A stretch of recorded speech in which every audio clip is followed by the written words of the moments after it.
Hello, brothers and sisters. This is the third week in which I've been trying this YouTube video meditation, and once again, I am sharing where I am in the process of coming up with a service and a sermon for you all on Sunday. Again, this is a video meditation for my churches in Jeffersonville, Bakersfield, and Hyde Park, Central Vermont churches. I hope you all are doing well. So we seem to have, you can't see it outside, but there's snow on the ground and ice as well. So my prayers go to you all. I hope that you are heated and that you are warm. This week we are talking about, we're going to be diving into the Gospel of Mark.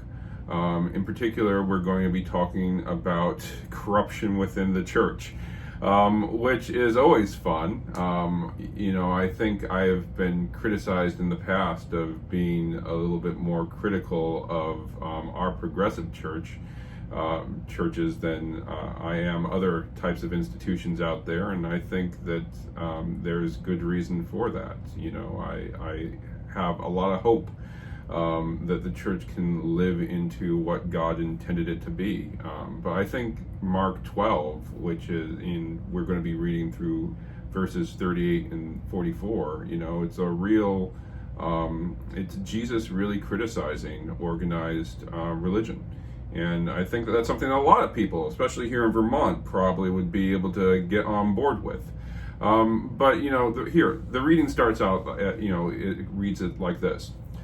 So as Jesus taught, he said, "Beware of the scribes, who like to walk around in long robes and to be greeted with respect in the marketplaces, and to have the best seats in the synagogues and the places of honor at banquets. They devour widows' houses, and for the sake of appearance say long prayers. They will receive the greater condemnation." Jesus sat down opposite the treasury, and together with his disciples, they watched the crowd putting money into the treasury. Many rich people put in large sums. So, our churches, several of my churches are doing stewardship drives right now, where we turn to the community and say, "Hey, will you continue to finance the mission of the church?" This is what the temple was doing as Jesus was speaking, and people were coming from the community and they were donating for the upkeep and for the upkeep of the temple. So again, he's sitting down and he's saying to watching his disciples putting in large sums of money. He's watching people put in large sums of money. And then a poor widow came and put in 2 small copper coins, which were worth a penny. Then Jesus called his disciples and said to them, "Truly I tell you, this poor widow has put in more than all of those who are contributing to the treasury. For all of them have contributed out of their abundance, but she out of her poverty has put in everything she had, and in everything that she had to live on." So Jesus' criticism there really was about how wealth within his time had sort of overtaken the culture of the temple in Jerusalem. His criticism, I think, was in large part that all these wealthy folks were contributing to the temple, but also a lot of them were profiting from the temple. At this time within Jewish history, the community of Israel had really been sort of stratified into people who have and people who have not. And there was an entire caste of folks, the Sadducees, who were temple priests, and they were getting rich off of these donations. A lot of these donations were going into the pockets of people who were already doing very well, landowners, Roman politicians, and other priests. And I think that Jesus was very right to criticize them, because here you have this poor widow giving everything that she had out of her poverty in faith that the temple would look out for her and that by giving to the temple, she's also giving to God. And I think that there was a very real misconception going on there that Jesus was right to point out. Not a misconception of the woman who was giving to the temple, because the temple was supposed to be a instrument in which everyday folks could access God. She was right to put her faith in the temple, but the temple was abusing her faith, the faith that she had in it.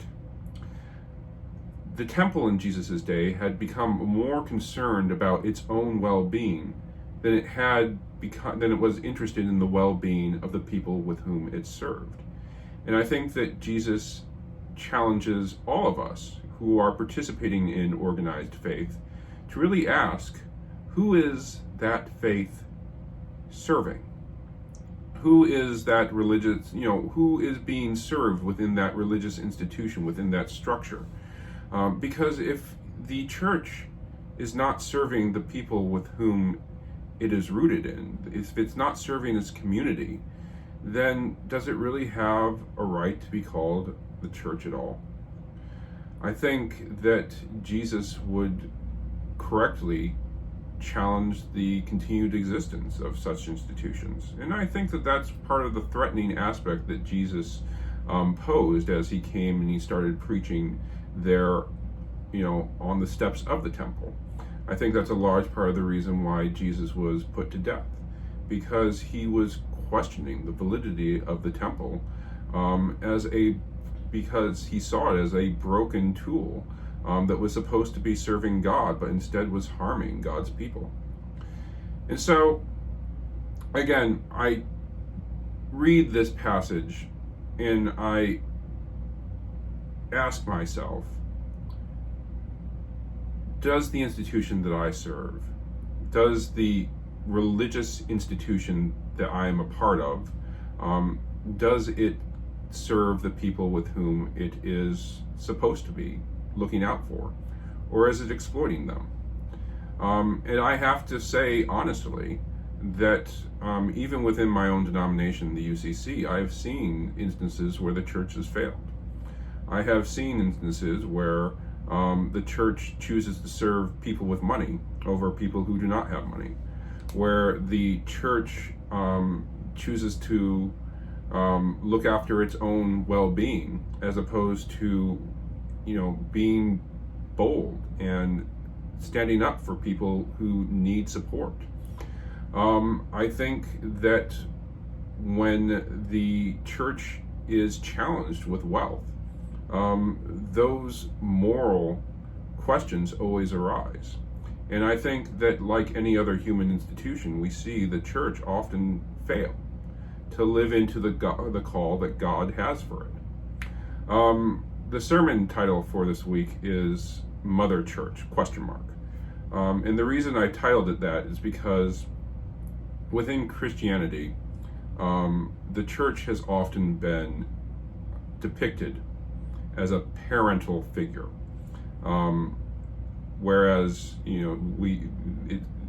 God would, the church has historically used gender roles, probably not in the best of taste, but God is often referred to as God the Father, and the church often is referred to as Mother Church. And the idea behind that is that the church historically has been propped up as almost a semi-divine institution. The church can do no wrong because the church is religious. And I think that I think that the church really has shot itself in the foot by pushing that understanding, that perception that the church is somehow incorruptible. Because, not incorruptible, uncorruptible. Because I think people can see just how corruptible the institution of church can be. When we see instances of sex abuse, when we see instances of people, embezzling church funds, when we see instances of people trying to extort their congregants to buy them personal private jets or mansions. It's hard for us to look at that and to say, hey, wasn't the church supposed to be like divine, uncorruptible? No. In Hebrews, Paul tells us that, the church that Jesus ended up going to is not an earthly church. So in Hebrews chapter 9, 24 through 28, Paul writes, "For Christ did not enter a sanctuary made of human hands, a mere copy of the true one, but Christ entered into heaven itself." And I think that speaks to a greater idea of church than just the buildings and the institutions that we make here on earth. When we speak about, another way in which Christians speak about church is church with a capital C as opposed to a lowercase c. And that's the idea that we as people of faith who believe in Jesus and believe in God all belong to a greater global community that is rooted by God's love. And I think that church is more along the lines of this uncorruptible institution than what we see built up on our street corners here on earth. Because what Paul is really saying is a church is a post. The reason a church exists is to help us connect to God. And it's to help us to love and look out for one another. It's to help us live into those two great commandments that Jesus gives us, to love God and to love our neighbor. And, churches here on earth may not always do that well. In fact, they may sometimes even do that poorly. But as long as they're trying to do that, I think that a case can be made that they're at least trying to be a church. They're doing church. But the temple in Jesus' day, the temple that we're reading about here in Mark chapter 12, wasn't even trying to love one's neighbor. It was just looking out for itself. It was saying, hey, God loves me, God loves people like me, and it stops right there. And Jesus came in and he said, hey, that's wrong. That's not what church is supposed to be about. Church is to help us connect to the love of God. And so, my criticism of my own denomination is grounded in this idea that sometimes we do fail to reach out beyond our sanctuary and to try to share that love of God. I think often people expect me to be more critical of conservative churches because they have a different message that really does, in a lot of ways, I think, harm. But I think that there's a difference between having a difference of opinion when it comes to how you share God's love and not trying to share God's love at all. And when we look at the temple, deliberately exploiting the faith that this widow is putting into it for its own self-gain, that is a complete failure of a religious institution's role in society. If we want people to trust our religious institutions again, we need to have institutions that are actually trying to live into God's call to love. And we need to recognize that when an institution is not doing its job, it's broken. And I think Jesus would rightly say it needs to be replaced. One of the things I appreciate about serving small town churches in Vermont is that we are less connected to large institutional structures and less dependent on them for funding. It means that we really rely upon our local communities in order to even stay afloat. And I think that means that we, in a lot of ways, need to be in connection with our local communities in order to get anything done. I think that allows us to be more attuned to how we share God's love in a much better institution within our community than a lot of larger institutions would be. But I do think, however, that we are in an instance in our society where faith within these religious institutions is rightly being questioned. And I think that because we here in Vermont often shy away from these institutions, a case can be made that we have not been having a lot of conversations about goodness or morality.